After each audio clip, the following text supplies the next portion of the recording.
দুঃখের পরে আছে সুখ, প্রাণটা আবার উদ্বেলিত হয়ে ওঠে। তাই তো, আসলে তো দুঃখের পরে সুখ। এজন্য কষ্ট যখন পাবেন, অসুস্থ যখন হবেন, ওইখানেও আনন্দ করবেন, কারণ সামনে আরাম আসতেছে। সুবহানাল্লাহ পড়েন। মুমিনের হারাবার কিছু নাই, দুঃখ পাওয়ার কিছু নাই। তার রোগের মাধ্যমে তার গুনাহ ঝরে যায়, সে আল্লাহর কাছে প্রিয় হয়ে ওঠে। তা আমাদেরকে কেউ হারাইতে পারে? কথা বলেন, আমাদের কেউ ভয় দেখাইতে পারে? মোটিভেশনাল সূরা, সূরাতুল ইনশিরাহ আর সূরাতুদ দুহা। এখানে অনেক হিউজ মোটিভেশন আছে।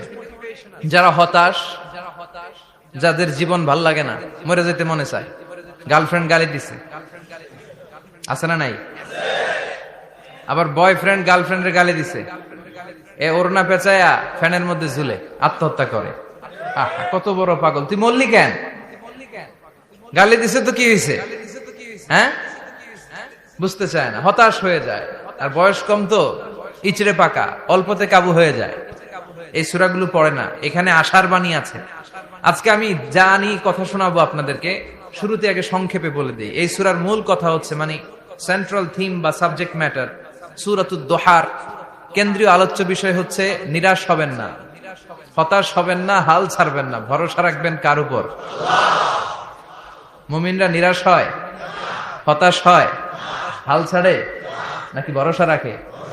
কার উপর ভরসা? কার উপর ভরসা থাকবে? একজনের উপর। চিল্লায় বলেন, তিনি কে? Never lose hope.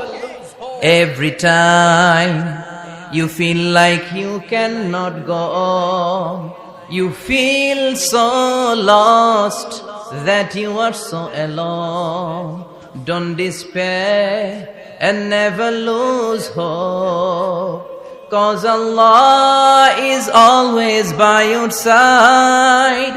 Insha'Allah, Insha'Allah, Insha'Allah, you'll find your way. Insha'Allah, Insha'Allah, Insha'Allah, you'll find your way.